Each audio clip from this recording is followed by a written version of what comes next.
Selamat siang dan salam sejahtera untuk kita semua. Yang terhormat Ibu Eliana Yunita Serat SPD NPB dan yang terhormat teman-teman kelas C13. Saya terima kasih atas kesempatan yang diberikan ke kami. Boleh kami mempresentasikan hasil yang kami cari.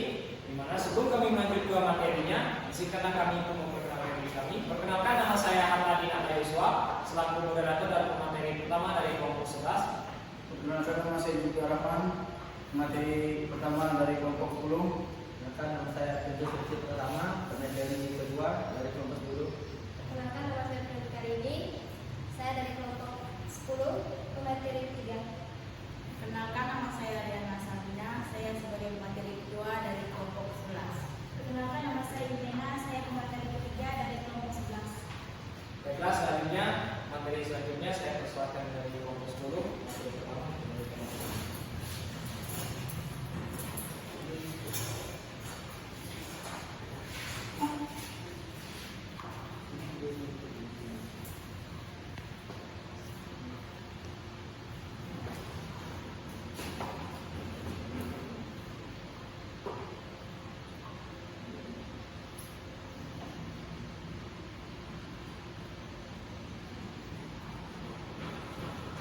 Baiklah, di sini saya akan menjelaskan tentang kata aturan pemerintah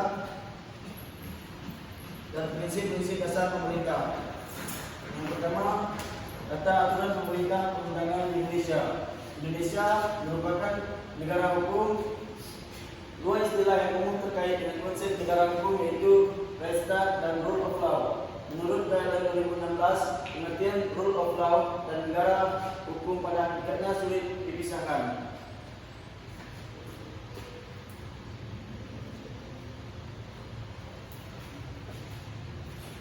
Dalam negara hukum, hak-hak rakyat dijamin sepenuhnya oleh negara, harus dilaksanakan sepenuhnya dengan tunduk dan taat pada segala peraturan perundang-undangan. Dengan demikian, setiap tindakan penguasa dan juga rakyat harus berdasarkan atas hukum.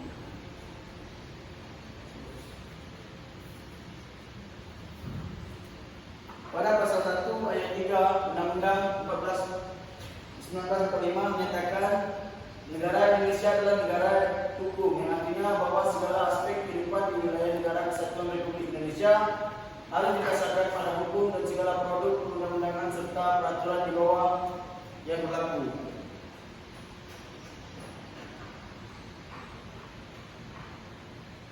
Berikut 12 prinsip negara hukum menurut Jim Lee, yakni yang pertama, supremasi hukum.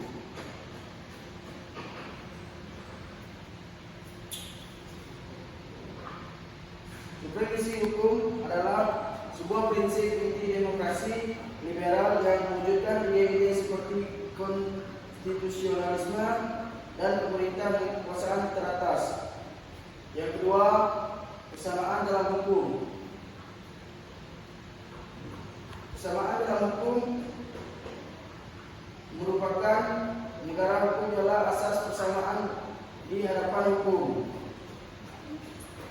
Setiap warga negara bersamaan kedudukannya di hadapan hukum dengan tidak ada pengecualian. Yang ketiga, proses hukum yang baik dan benar adalah hukum yang mampu mengakomodasikan dan membagi keadilan pada orang-orang yang akan diaturnya. Yang keempat, pembatasan kekuasaan. Pembatasan kekuasaan tidak hanya terbatas pada kekuasaan sewenang-wenang. Pembatasan kekuasaan juga mencakup larangan melampaui wewenang, kewajiban menaati prinsip fairness atau keadilan dalam bentuk putusan dan lain-lain. Yang kelima, lembaga eksekutif independen adalah suatu lembaga yang mencakup tentang Komisi Nasional Hak Asasi Manusia, Komnas HAM. Yang kedua, Komisi Pemberantasan Korupsi atau KPK. Yang ketiga, Komisi Penyiaran Indonesia atau KPI, dan Komisi Judisial atau KY. Yang kelima, Keenam, peradilan yang bebas dan mandiri. Dalam ketentuan ini mengandung pengertian bahwa kekuasaan kehakiman bebas dari segala campur tangan pihak kekuasaan. Yang ketujuh, peradilan tata usaha negara merupakan lingkungan peradilan yang terakhir dibentuk dan ditandai dengan disahkannya Undang-Undang Nomor 5 Tahun 1986 pada tanggal 29 Desember 1986. Yang ke-8, peradilan konstitusi.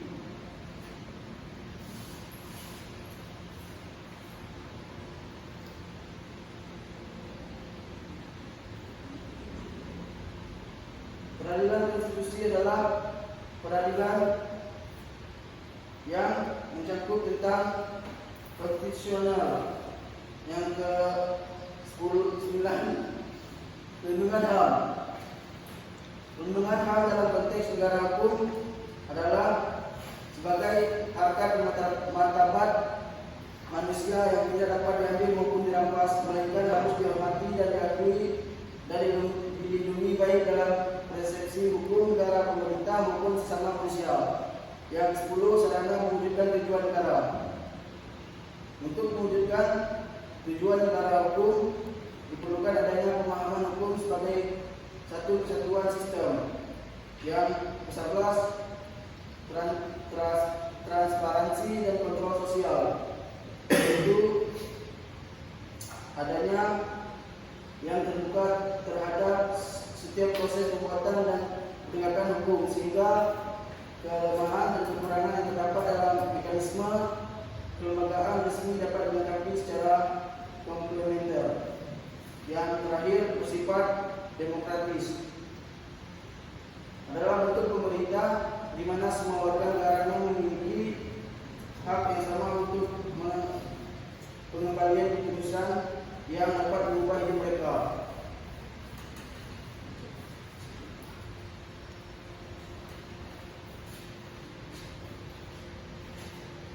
Sejiko Raharjo mengungkapkan bahwa kehadiran hukum dalam masyarakat diantaranya adalah untuk mengintegrasikan dan mengkoordinasikan kepentingan-kepentingan yang bertumbukan satu sama lain.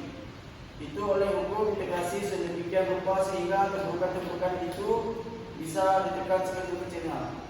Sekian presentasi dari saya, terima kasih. Saya lanjutkan kepada materi kedua.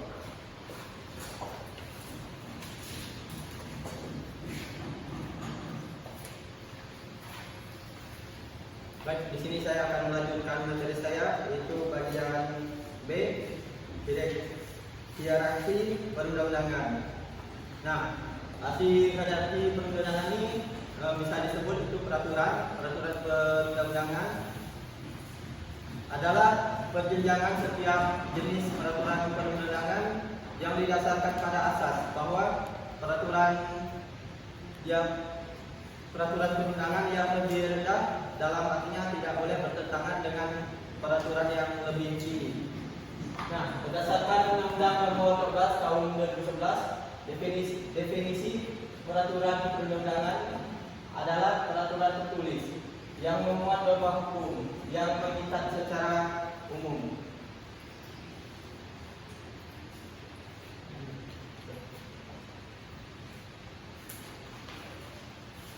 Nah, berdasarkan Undang-Undang Nomor 12 Tahun 2011, jenis dan kriteria peraturan perundang-undangan sesuai urutan dari yang terendah sampai tertinggi. Nah, di sini ada 7. Yang pertama itu Undang-Undang Dasar Negara Republik Indonesia tahun 1945 atau kita singkat UUD 1945. Arti dari Undang-Undang Dasar 1945 yaitu sebagai hukum dasar pada hakikatnya hanya memuat aturan atau pokok kehidupan kenegaraan. Sedangkan aturan yang lebih rinci lazimnya dituangkan lebih lanjut dalam bentuk peraturan perundang-undangan di bawahnya. Undang-Undang Dasar 1945 adalah hukum dasar dalam peraturan perundangan. Undang-Undang Dasar 1945 merupakan peraturan tertinggi dan tata urutan peraturan perundangan nasional.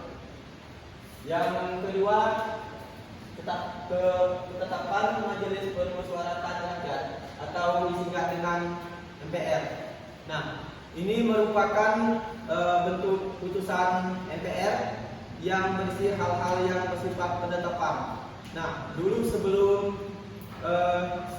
perubahan atau amandemen UUD 1945, tetapan MPR merupakan peraturan perundangan yang secara hierarki berada di bawah UUD 1945 dan di atas undang-undang. Yang ketiga itu ada UU atau Perpu.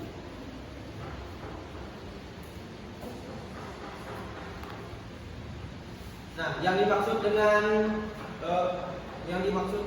UU atau Perpu dari berita atau media yang saya baca, menurut pendapat Haji Manan, kewenangan Presiden menetapkan peraturan pemerintah pengganti UU atau Perpu adalah kewenangan luar biasa di bidang perundang-undangan. Nah, peraturan pemerintah pengganti undang-undang adalah peraturan perundang-undangan yang ditetapkan oleh Presiden dalam hal kedua kepentingan yang memaksa. Sampai dengan tahun 2007 sudah terdapat 214 per PPU yang pernah dikeluarkan oleh Presiden. Yang keempat adalah peraturan pemerintah atau disingkat dengan PP. Nah, PP adalah peraturan perundang-undangan yang ditetapkan oleh Presiden untuk menjalankan undang-undang sebagaimana mestinya. Nah, apa saja sih contoh peraturan pemerintah yang termasuk ke jenis undang-undang? Yang pertama itu adalah Undang-Undang Dasar Negara Republik Indonesia tahun 1945. Yang kedua itu ketetapan Majelis Permusyawaratan Rakyat. Yang ketiga, undang-undang atau peraturan pemerintah pengganti undang-undang. Yang kelima adalah peraturan Presiden atau yang disingkat dengan Perpres. Nah, peraturan Presiden disingkat Perpres adalah peraturan perundang-undangan yang dibuat oleh Presiden. Materi muatan peraturan Presiden adalah menteri yang diperintahkan oleh undang-undang atau materi untuk melaksanakan peraturan pemerintah. Perpres adalah peraturan perundang-undangan yang ditetapkan oleh Presiden yang menjalankan perintah peraturan perundang-undangan yang lebih tinggi atau dalam menyelenggarakan kekuasaan pemerintah. Yang keenam adalah peraturan daerah, perda provinsi.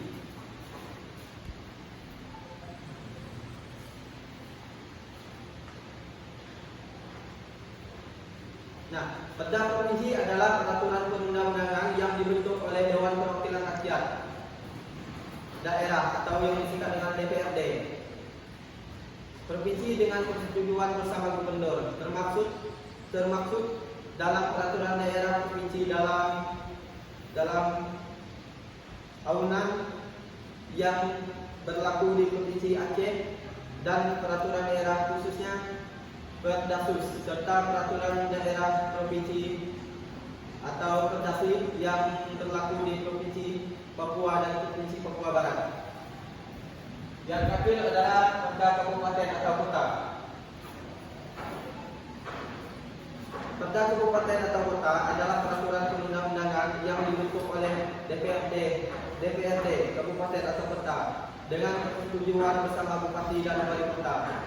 Nah, apa saja yang dimaksud dengan perda kabupaten? Berdasarkan pasal 1 ayat 8 Undang-Undang Nomor 12 tahun 2011 tentang pembentukan peraturan perundang-undangan. Peraturan daerah kabupaten atau kota adalah peraturan perundang-undangan yang dibentuk oleh Dewan Perwakilan Daerah kabupaten atau kota dengan persetujuan bersama bupati atau bupati dan wali kota. Baik, itu saja materi dari saya. Selanjutnya materi ketiga.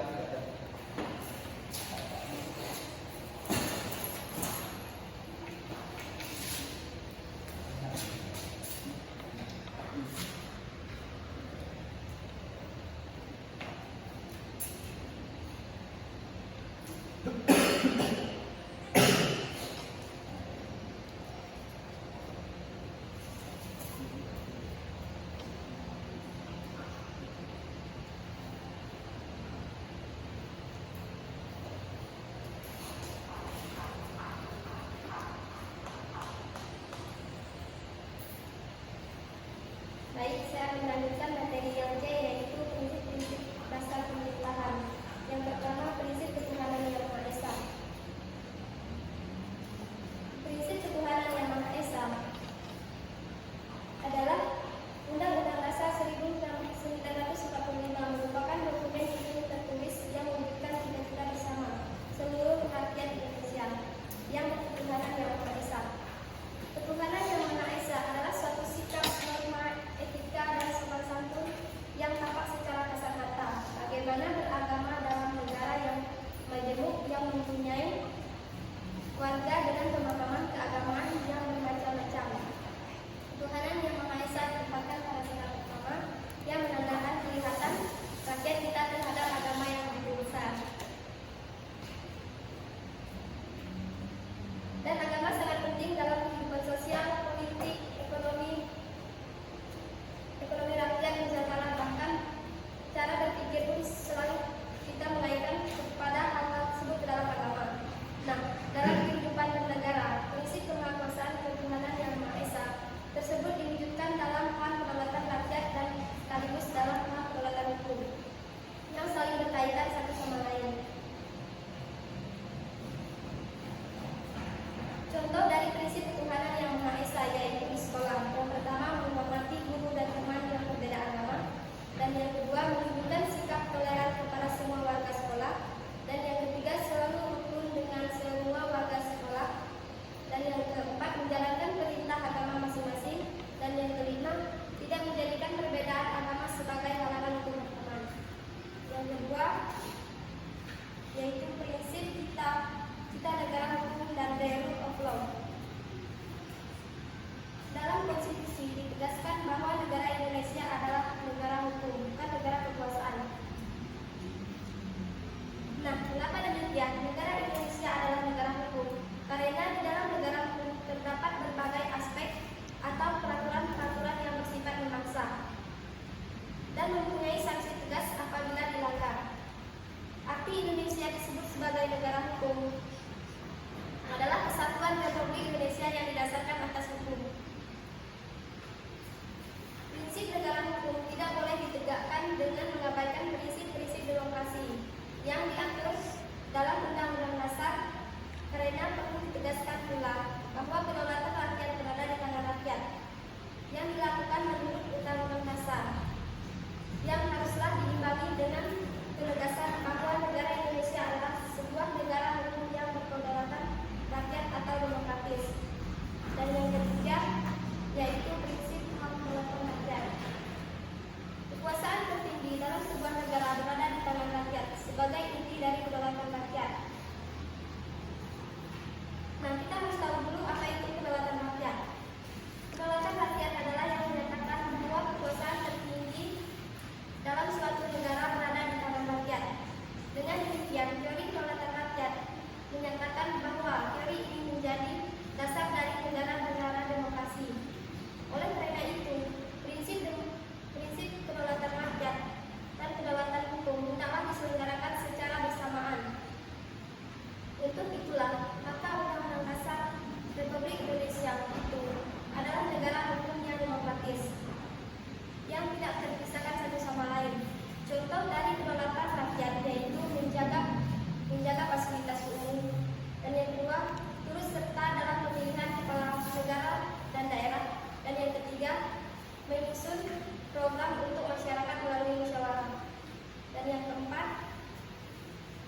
Dan yang keempat, prinsip demokrasi langsung dan demokrasi perwakilan.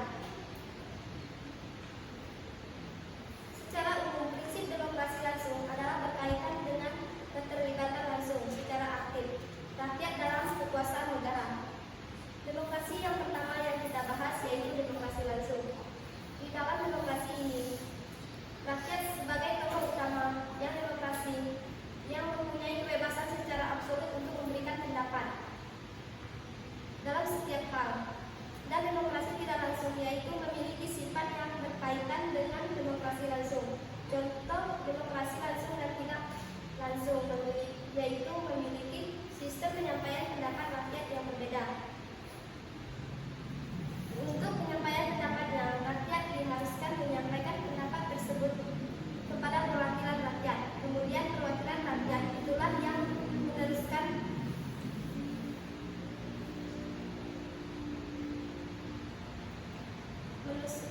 pendapat pada musyawarah pengambilan keputusan tersebut.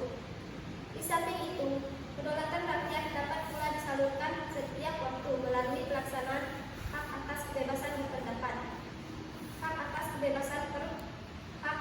kebebasan informasi, hak atas kebebasan berorganisasi dan berserikat, serta hak asasi lainnya yang dijamin dalam Undang-Undang Dasar. Dan yang kelima, yaitu prinsip pemisahan kekuasaan dengan sistem check and balance.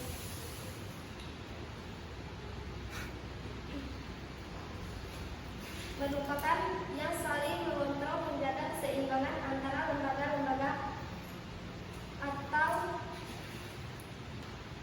atau yang biasa kita sebut dengan cabang-cabang kekuasaan negara.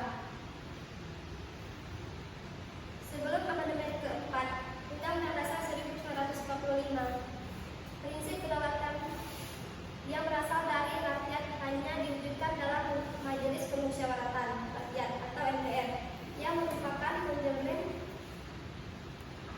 seluruh rakyat.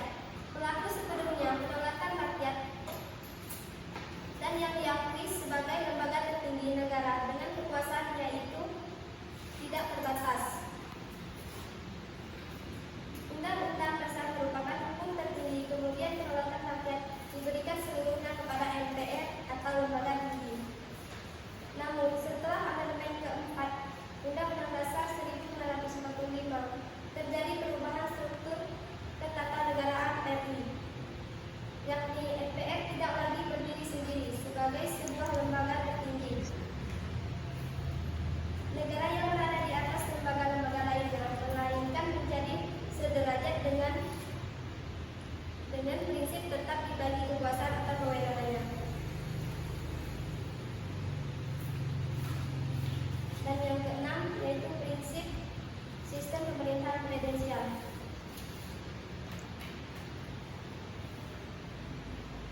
Sistem pemerintahan presidensial atau disebut juga sistem kongresional merupakan sistem pemerintahan negara republik di mana kekuasaan eksekutif dipilih melalui pemilu dan terpisah dengan kekuasaan legislatif.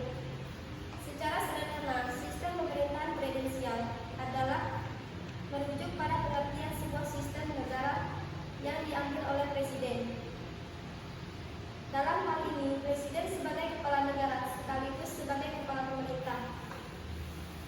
Kelebihan sistem presidensial dapat mempraktikkan sistem multipartai yang dapat mengkombinasikan peta konfigurasi kekuatan politik dalam masyarakat yang dilengkapi dengan peraturan konstitusional untuk mengurangi dampak negatif atau kelemahan pada sistem pemerintahan presidensial ini.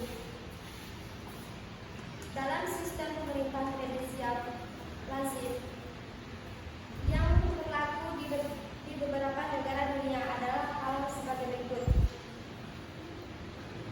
Yang pertama, presiden dan wakil presiden merupakan satu institusi penyelenggaraan kekuasaan eksekutif dengan negara yang tertinggi di bawah Undang-Undang Dasar. Yang B, presiden dan wakil presiden dipilih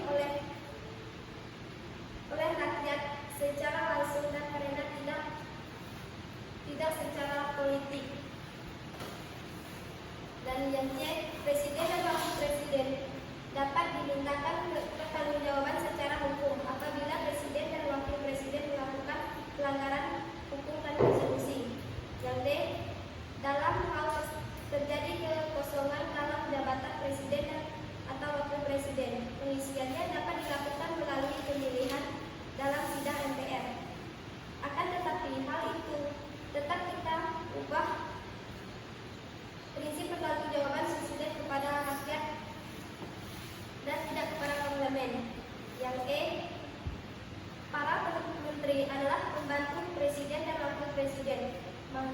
Menteri diangkat dan diberhentikan oleh presiden, dan karena itu bertanggung jawab kepada parlemen, namun kedudukannya tidak langsung pada parlemen. Yang F, untuk membatasi kekuasaan presiden yang kedudukannya dalam presidensial sangat kuat sesuai dengan kebutuhan untuk menjamin stabilitas pemerintah, ditentukan pula masa jabatan presiden 5 tahun, tidak boleh dijabat oleh orang yang sama lebih dari 2 masa jabatan. Yang G, prinsip persatuan dan keberagaman sebagai sebuah negara yang kaya akan keragaman suku, agama, bahasa, ras, dan budaya. Yang H, prinsip demokrasi ekonomi pasar sosial. Selain berkenaan dengan demokrasi politik, paham kedaulatan rakyat di Indonesia juga mencakup paham demokrasi ekonomi. Yang I, prinsip cita-cita masyarakat madani. Masyarakat madani merupakan terjemahan dari istilah konsep civil society. Istilah civil society pertama kali digulirkan oleh Dato Seri Anwar Ibrahim dalam ceramahnya pada Simposium Nasional dalam rangka forum ilmiah pada acara festival Istilah tanggal 26 September 1995 di Jakarta. Di tengah perkembangan yang sangat pesat disertai oleh arus globalisasi mempengaruhi tatanan kehidupan sosial masyarakat dalam hubungan antara negara, masyarakat pasar, masyarakat madani haruslah menjadi perhatian sungguh-sungguh setiap penyelenggaraan negara. Sekian dari presentasi saya.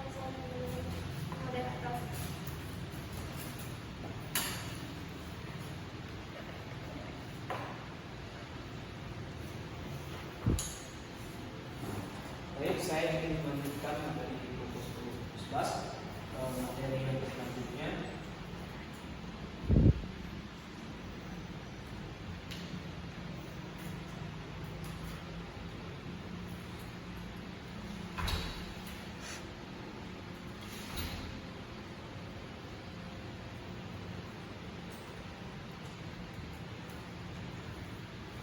Baik, saya melanjutkan ke B tentang kedudukan fungsi dan kewenangan lembaga-lembaga negara.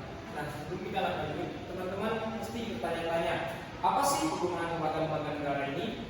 Di sini saya ingin menjelaskan tentang lembaga-lembaga negara. Nah, lembaga negara merupakan organisasi pemerintah yang menjalankan fungsi-fungsi kenegaraan. Kedua lembaga negara dapat dibentuk oleh konstitusi. Nah, lembaga negara ini kedudukannya di pusat. Jadi inilah kegunaan lembaga-lembaga negara. Nah, kita masuk ke yang poin pertama, kedudukan dan kewenangan MPR.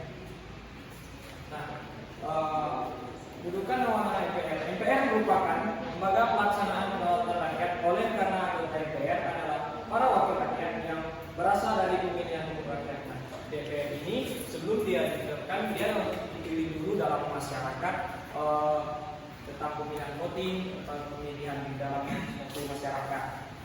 Nah, Majelis Pemusyawaratan Rakyat MPR sebagai lembaga negara sejak amandemen keempat Undang-Undang tahun 1945 bukan merupakan lembaga tertinggi negara. MPR sederajat dengan lembaga-lembaga negara lainnya.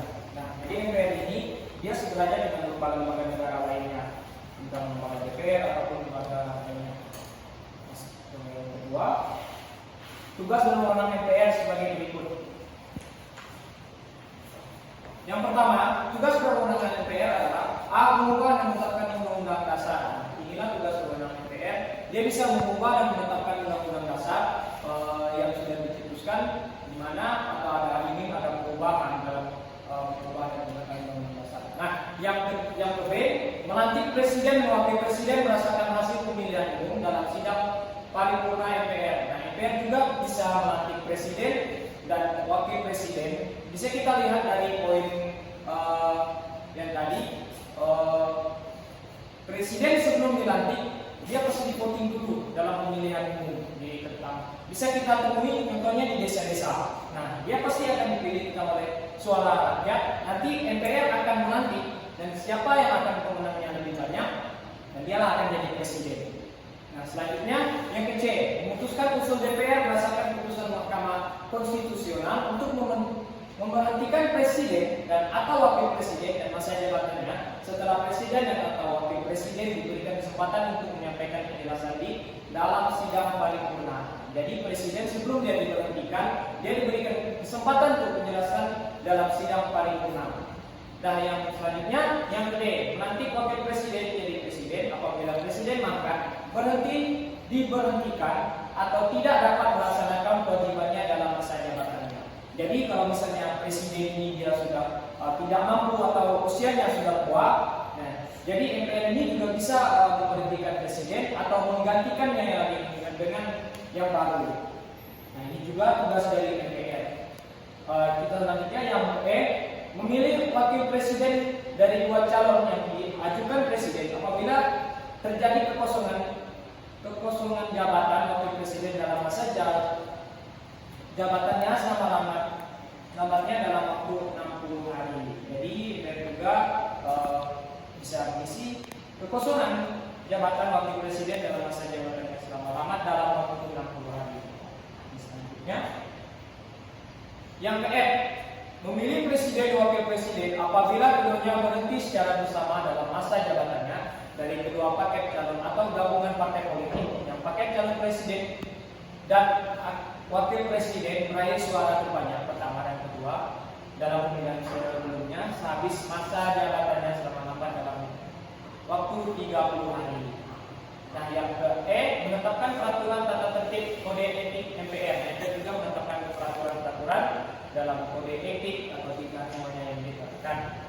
Kita lanjut yang ke poin yang kedua. Nah, kedudukan fungsi dan wewenang DPR.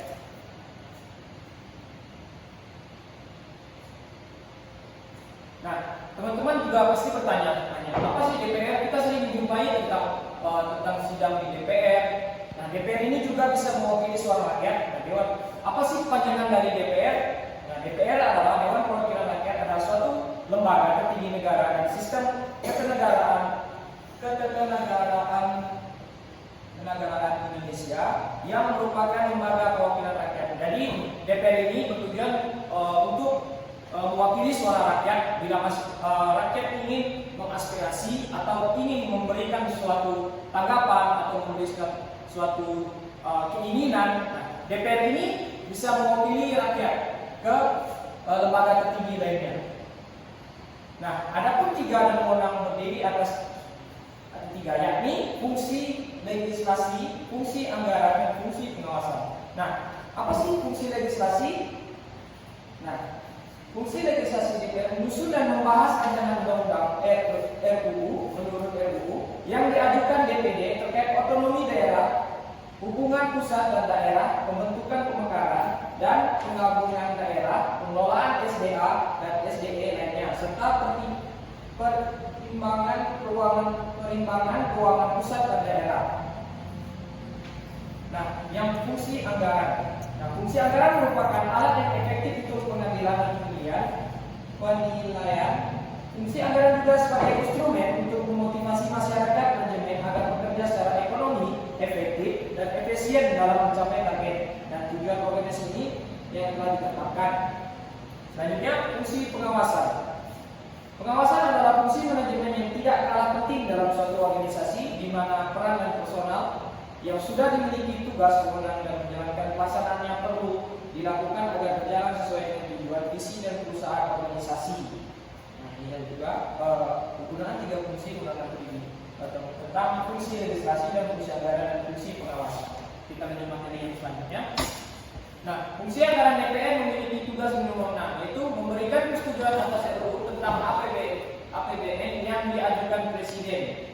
Yang kedua, memperhatikan pertimbangan DPD atas RUU tentang APBDN dan RUU terkait pajak pendidikan dan agama. Dan yang ketiga, menindaklanjuti hasil pemeriksaan atau pengelolaan dan tanggung jawab keuangan negara yang disampaikan oleh BPK Dan 4. Memberikan persetujuan terhadap pemindahan tangan aset negara maupun terhadap perjanjian yang berdampak luas bagi kehidupan rakyat yang terkait dengan beban keuangan negara. Ya. Nah, terkait dengan fungsi legislasi DPR memiliki tugas dan wewenang sebagai berikut: menyusun program legislasi nasional. Yang kedua, menyusun dan membahas rancangan undang-undang RUU. Yang ketiga, menerima RUU yang diajukan oleh DPD terkait otonomi daerah, hubungan pusat dan daerah, pembentukan pemekaran dan penggabungan daerah, pengelolaan SDA dan SDE lainnya, serta perimbangan keuangan pusat dan daerah. Yang keempat, membahas RUU yang diusulkan oleh Presiden atau DPD. Yang kelima, menetapkan UU bersama dengan Presiden, menyetujui atau tidak menyetujui peraturan pemerintah pengganti UU yang diajukan Presiden untuk ditetapkan menjadi UU. Nah, selanjutnya, fungsi pengawasan DPR memiliki tugas dan wewenang itu melakukan pengawasan terhadap UU APBN yang kebijakan pemerintah. Yang kedua, membahas dan menindaklanjuti hasil pengawasan yang disampaikan dalam DPD terkait pelaksanaan UU mengenai otonomi daerah, pembentukan pemekaran dan penggabungan daerah, pengelolaan SDA dan SDE lainnya, pelaksanaan APBD, pajak, pendidikan dan agama.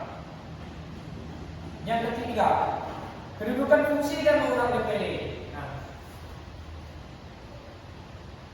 adapun tugas dan wewenang DPD, sebelum kita lanjut, apa sih yang dimaksud wewenang DPD? DPD mempunyai fungsi membahas dan menyampaikan rancangan peraturan desa bersama kepala desa, menampung dan menyalurkan aspirasi masyarakat desa dan melakukan pengawasan kinerja. Nah, DPD ini adalah badan pemusyawaratan desa. Nah, kita masuk, ada pun banyak tugas yang dilakukan DPD dan fungsi yang dalam DPD ini. Ada yang pertama, pengajuan usul rancangan undang-undang, mengajukan kepada DPR rancangan undang-undang yang berkaitan dengan otonomi daerah, hubungan pusat dan daerah, pembentukan dan pemekaran serta pengubahan daerah, pengelolaan sumber daya dalam sumber ekonomi lainnya, serta berkaitan dengan perimbangan keuangan pusat dan daerah. Nah, yang kedua, pembahasan rancangan undang-undang ikut membahas rancangan undang-undang yang berkaitan dengan otonomi daerah, hubungan pusat dan daerah, pembentukan, pemekaran dan pengubahan daerah, pengelolaan sumber daya alam dan sumber daya ekonomi lainnya, serta perimbangan keuangan pusat dan daerah. Nah, yang ketiga, pertimbangan atau rancangan undang-undang dan pemilihan anggota BPK, pertimbangan atas rancangan undang-undang, anggaran pendapatan dan pembelanjaan negara dan rancangan undang-undang yang berkaitan dengan pajak, pendidikan dan agama, serta memberikan pertimbangan kepada DPR dalam pemilihan anggota BPK.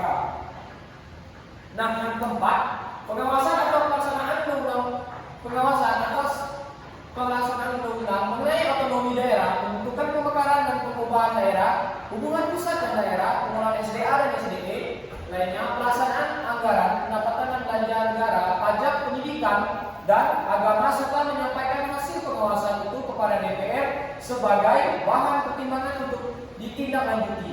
Dan yang kelima, penyusunan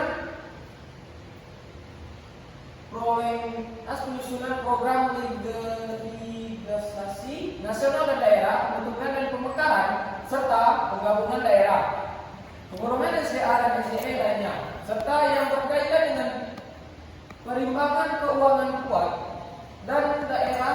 Dan yang keenam, penentuan dan evaluasi dan perda melakukan pemantauan dan evaluasi atas rancangan peraturan daerah, perda dan peraturan daerah perda. Nah, yang keempat, kedudukan dan wewenang Presiden. Kita lagi lihat poin keempat. Nah, apa sih kedudukan dan kewenangan Presiden ini? Nah, Presiden ini apa? Presiden merupakan suatu nama jabatan resmi yang digunakan untuk memimpin suatu organisasi, perkumpulan, perusahaan, atau perguruan tinggi atau pemimpin suatu negara. Nah, inilah yang dimaksud Presiden. Dia adalah seorang pemimpin suatu negara yang bertujuan untuk memajukan suatu negara agar negaranya yang lebih baik.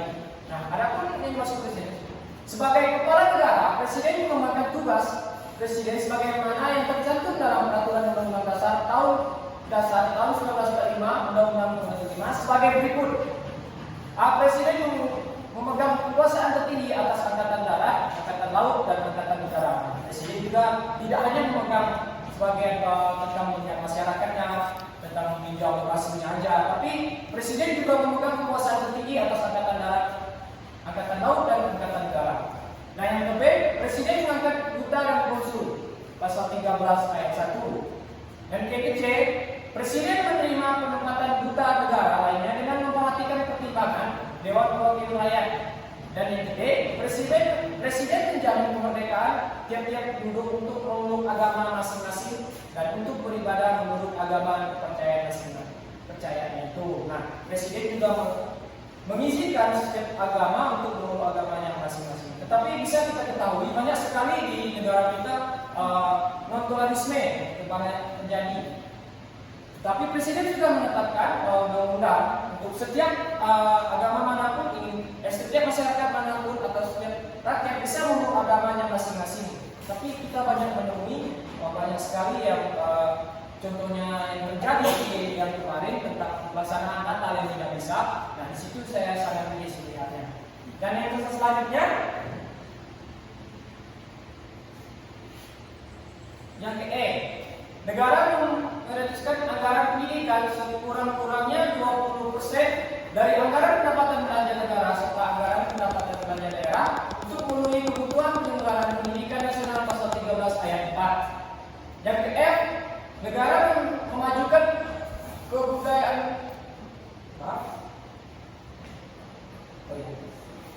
Negara memajukan kebudayaan nasional Indonesia di tengah peradaban dunia dan menjamin kebebasan masyarakat dalam memelihara dan mengembangkan nilai-nilai budaya. Negara juga mengizinkan setiap budaya untuk memperkenalkan adat istiadatnya sampai ke luar negeri. Dan yang selanjutnya, yang ke D, negara menghormati dan memelihara bahasa daerah sebagai kekayaan budaya nasional. Nah, yang selanjutnya, fakir miskin dan anak-anak telantar dipelihara oleh negara pasal 34 ayat 1.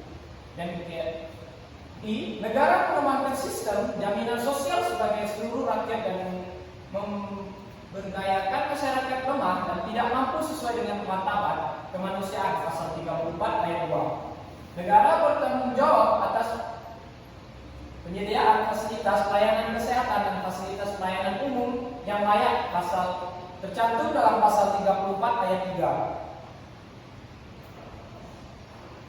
Nah, sedangkan sebagai kepala pemerintah, Presiden memegang tugas berdasarkan Undang-Undang tahun 1945 adalah sebagai berikut. Presiden Republik Indonesia memegang kekuasaan pemerintah menurut Undang-Undang Dasar pasal 4 ayat 1. Presiden menetapkan peraturan pemerintah untuk menjalankan undang-undang sebagaimana mestinya. Pasal yang tercantum dalam pasal 5 ayat 2. Yang kedua, yang C, menteri-menteri itu diangkat dan diberhentikan oleh Presiden. Nah, tercantum dalam pasal 17 ayat 2. Yang kedua, hubungan kewenangan antara pemerintah pusat dan pemerintah daerah, provinsi, kabupaten dan kota, ataupun provinsi dan kabupaten kota diatur dalam undang-undang dengan memperhatikan kekuasaan dan keragaman daerah pasal 18B ayat 1. Yang hubungan keuangan, pelayanan umum, pemanfaatan sumber daya alam, pemerintah daerah diatur dan dilaksanakan secara adil selaras berdasarkan undang-undang pasal 18B ayat 2. Dan yang ke-F, Presiden mengesahkan rancangan undang-undang yang telah disetujui bersama untuk menjadi undang-undang pasal 20 ayat 4. Yang ke-G, rancangan undang-undang anggaran pendapatan dan belanja negara diajukan oleh Presiden untuk dibahas bersama Dewan Perwakilan Rakyat dan memperhatikan pertimbangan Dewan Perwakilan Rakyat daerah tercantum dalam pasal 23 ayat 2. Yang ke-H, anggota Badan Pemeriksaan Keuangan dipilih oleh Dewan Perwakilan Rakyat dengan memperhatikan pertimbangan Dewan Perwakilan Daerah dan diresmikan oleh Presiden pasal 23F ayat 1. Yang I, Hakim Agung diusulkan Komisi Yudisial kepada Dewan Perwakilan Rakyat untuk mendapatkan persetujuan dan selanjutnya ditetapkan sebagai Hakim Agung oleh Presiden pasal 24A ayat 3. Yang B, anggota yudisial diangkat dan diberhentikan oleh Presiden dengan persetujuan Dewan Perwakilan Rakyat pasal 24B ayat 3. Yang C, Mahkamah Konstitusional mempunyai 9 orang anggota hakim konstitusi yang ditetapkan oleh Presiden yang diajukan masing-masing 3 orang oleh Mahkamah Agung, 3 orang Dewan Perwakilan Rakyat, dan 3 orang Presiden, dan tercantum dalam pasal 24C ayat 3. Dan yang ke L, perlindungan pemajuan pengangkatan dan pemenuhan hak asasi manusia adalah tanggung jawab negara, terutama pemerintah pasal 28 ayat 4. Selanjutnya, yang ke M, setiap warga negara wajib mengikuti pendidikan dasar pemerintah, wajib membiayai. Tercantum dalam pasal 21 ayat 2. Dan N, pemerintah mengesahkan dan menyelenggarakan suatu sistem pendidikan nasional yang meningkatkan keimanan dan ketakwaan serta akhlak mulia dalam rangka mencerdaskan kehidupan bangsa yang diatur dengan Undang-Undang pasal 21 ayat 5.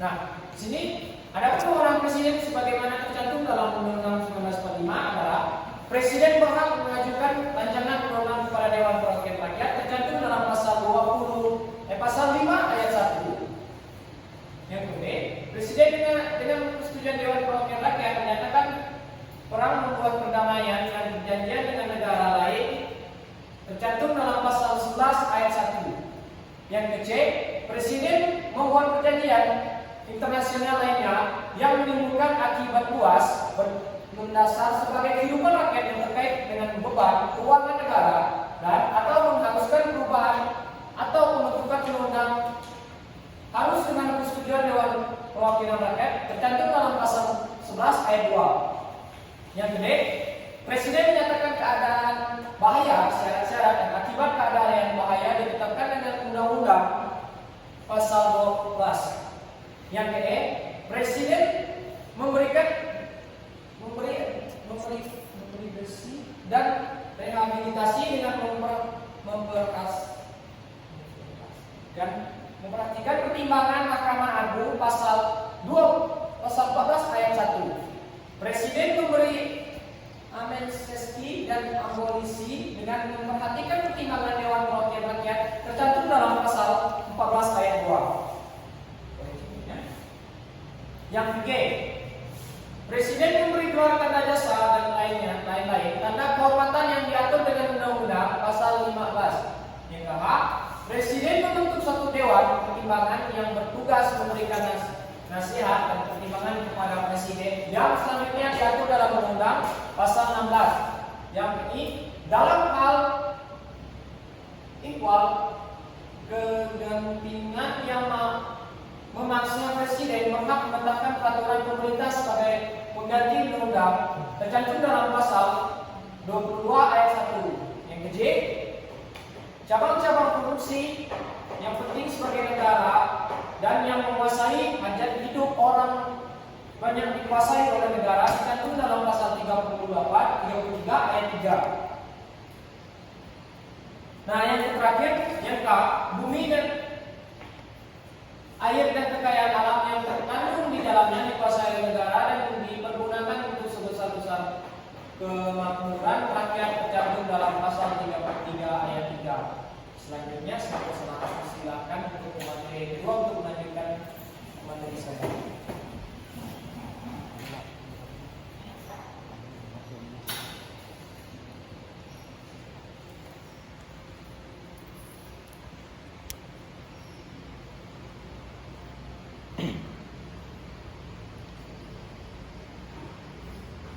Baik, di sini saya akan menjelaskan tentang tugas wakil presiden. Nah, mengapa dikatakan sebagai tugas wakil presiden? Karena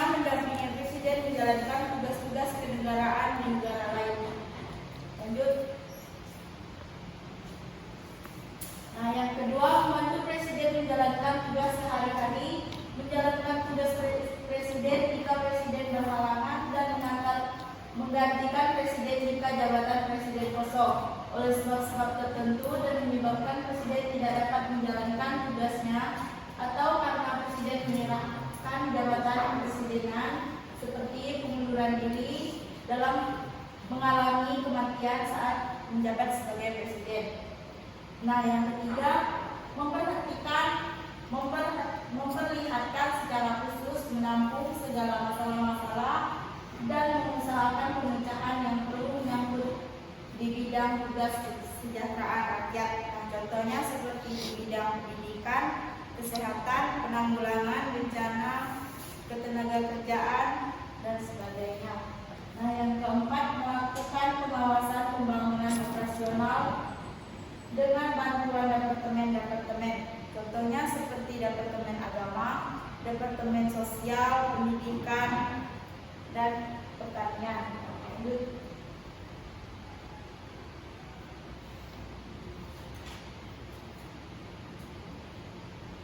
Nah, wewenang utama wakil presiden. Yang pertama, sebagai wakil presiden, yaitu mewakili presiden dalam melaksanakan tugas dan kewajiban serta wewenang jabatan presiden dengan terlebih dahulu mendapat pemerintah atau diberi kuasa oleh presiden yang disebut sebagai mandat. Nah, yang kedua, membantu presiden dan wakil presiden berwenang untuk membantu presiden menjalankan undang-undang. Nah, yang ketiga, sebagai pengganti presiden, berarti wakil presiden tidak lagi disebut sebagai wakil presiden, melainkan sebagai presiden dan tidak terjadi rangkap jabatan. Yang keempat, sebagai jabatan yang mandiri, dilihat dari praktiknya ketika seorang wakil presiden diminta oleh perorangan maupun organisasi sebagai pembicara atau sekedar tamu suatu acara. Dalam hal ini berarti wakil presiden juga secara umum mandiri dan tidak memerlukan perintah atau persetujuan dari presiden. Lanjut.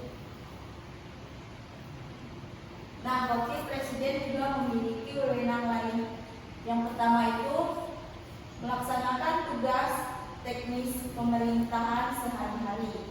Nah, yang kedua, agenda kerja kabinet dan menetapkan fokus atau prioritas kegiatan pemerintahan yang pelaksanaannya dipertanggungjawabkan kepada presiden. Nah, yang terakhir, memegang kekuasaan pemerintah menurut Undang-Undang Dasar 1945. Lanjut.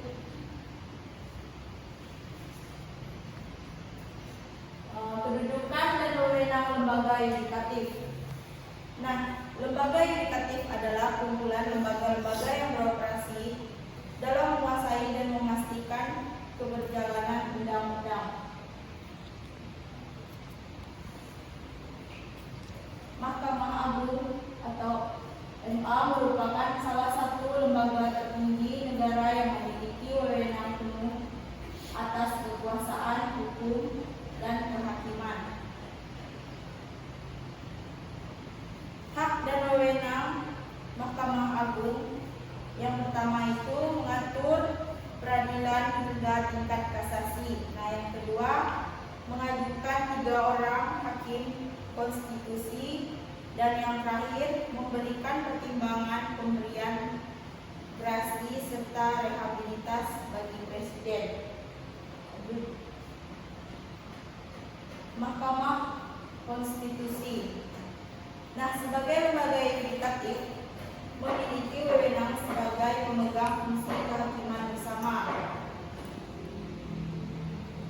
Mahkamah Konstitusi bertujuan untuk menjaga stabilitas dan kemurnian konstitusi.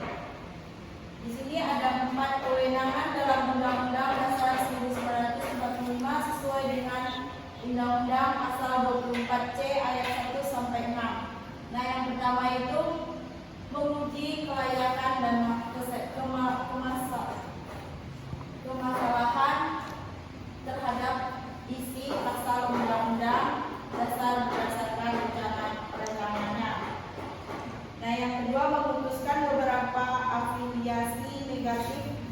atas sebuah lembaga negara berdasarkan undang-undang. Yang ketiga, membubarkan sebuah partai atau organisasi politik. Dan yang keempat, mengatur keputusan akhir dari hasil pemilihan umum. Komisi Yudisial merupakan lembaga yudikatif yang bersifat independen dan bebas dari pengaruh lembaga-lembaga lainnya dalam suatu negara.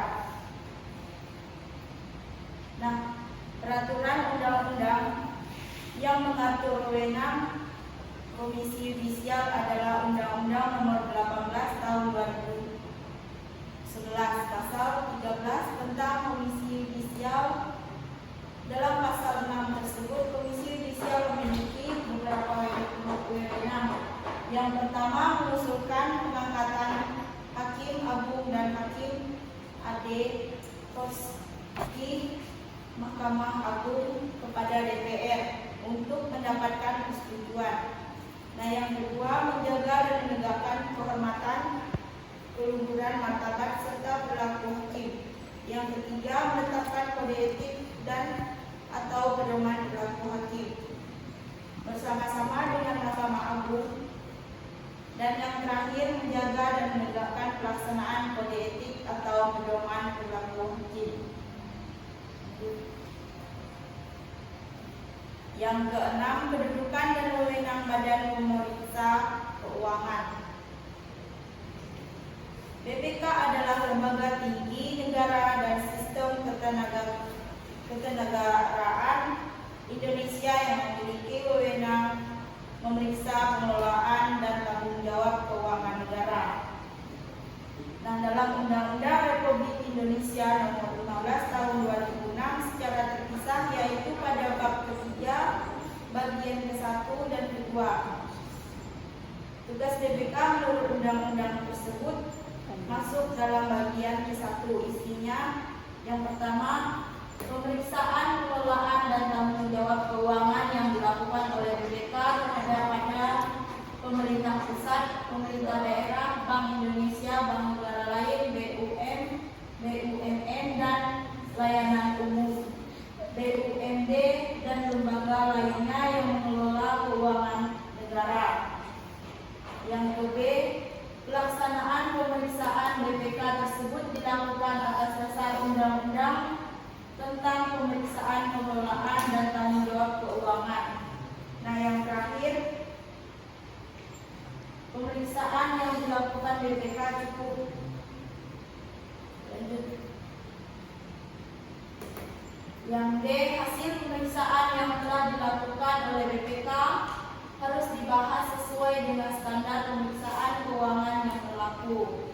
Yang E, hasil pemeriksaan keuangan dan tanggung jawab keuangan negara diserahkan kepada DPR, DPD, dan DPRD, dan juga diserahkan hasil pemeriksaan secara tertulis kepada Presiden, Gubernur, Bupati, dan Wakil Presiden. Yang ke F, jika terbukti adanya tindakan pidana, maka BPK wajib melapor pada instansi yang berwenang paling lambat 1 bulan sejak diketahui adanya tindakan pidana tersebut.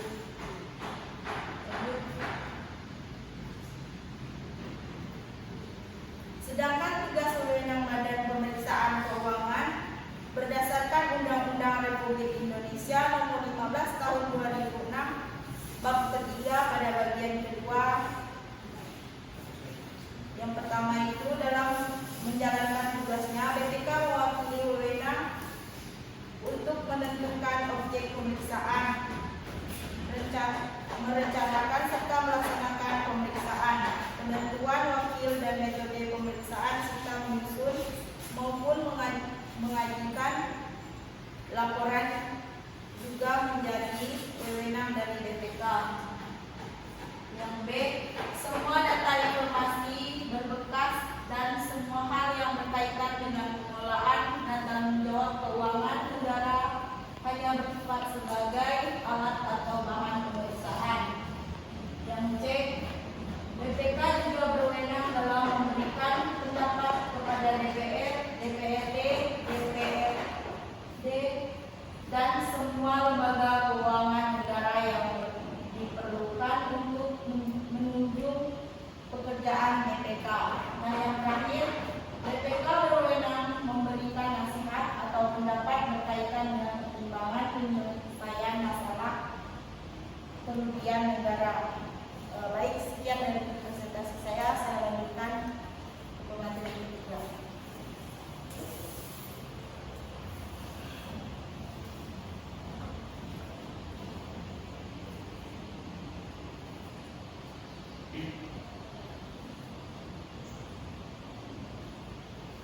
Baik, di sini saya akan menjelaskan konsep otonomi daerah. Apa sih yang dimaksud dengan otonomi daerah? Otonomi daerah adalah hak, wewenang, dan kewajiban daerah otonomi untuk mengatur dan mengurus sendiri urusan pemerintahan dan kepentingan masyarakat setempat dalam sistem negara kesatuan Republik Indonesia.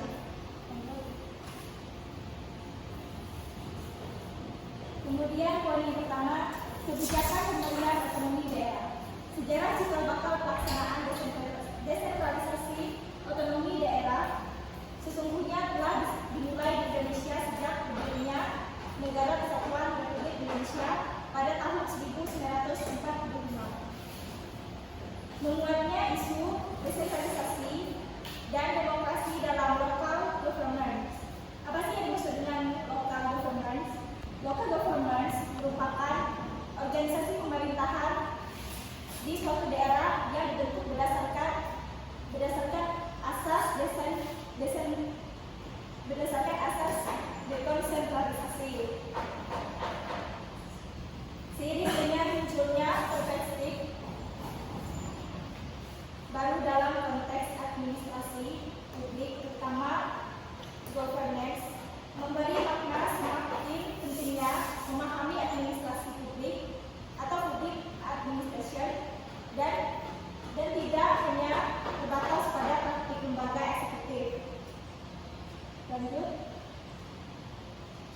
Menurut dijajah dalam menghadapi perkembangan keadaan baik di dalam maupun di luar negeri serta tantangan persaingan global atau perduniawian, penjagadan dipandang perlu menyelenggarakan otonomi daerah dengan memberikan kewenangan luas, nyata, dan bertanggung jawab kepada daerah secara profesional yang diwujudkan dengan pengaturan, pembagian, pemanfaatan sumber daya nasional serta perimbangan keuangan pusat dan daerah sesuai dengan prinsip-prinsip demokrasi, peran serta masyarakat, pemerataan dan keadilan serta potensi dan keanekaragaman daerah yang dilaksanakan dalam kerangka Negara Kesatuan Republik Indonesia.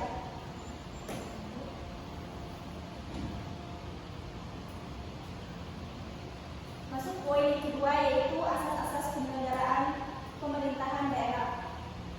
Penyelenggaraan pemerintahan daerah, provinsi, dan kabupaten atau kota dilaksanakan oleh kepala daerah, yaitu gubernur, bupati, dan wali kota, dan DPRD, dibantu oleh satuan perangkat daerah.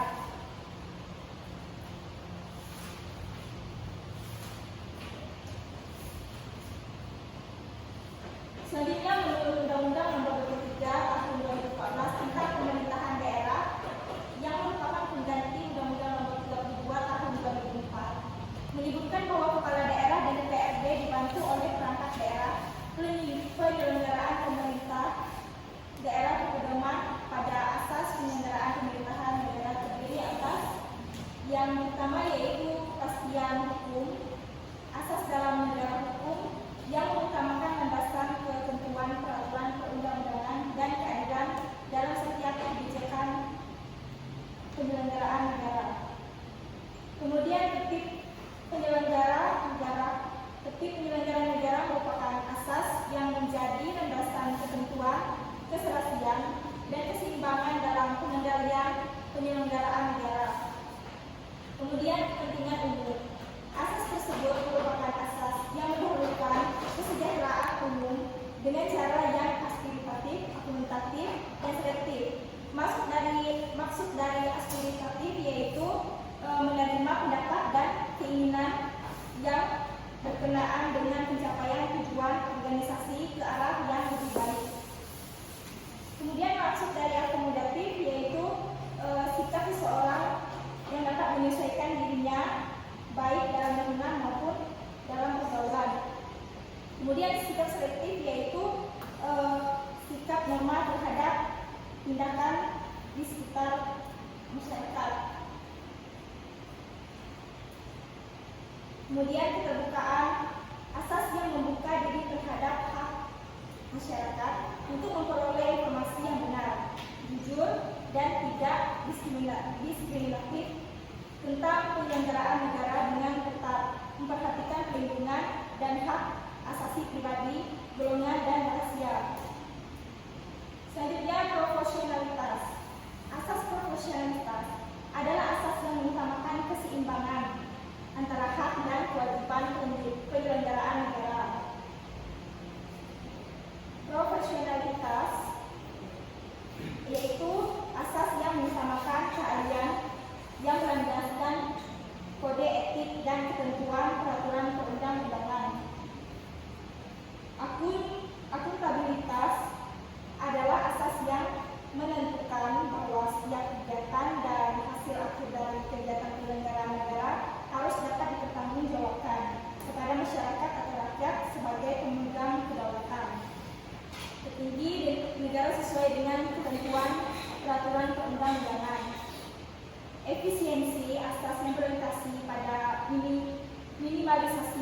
guna dan berdaya guna. Kemudian yang terakhir, keadilan. Asas keadilan adalah bahwa setiap tindakan dalam penyelenggaraan negara harus mencerminkan keadilan secara proporsional bagi setiap warga negara. Sekian presentasi dari saya serahkan kepada Bapak.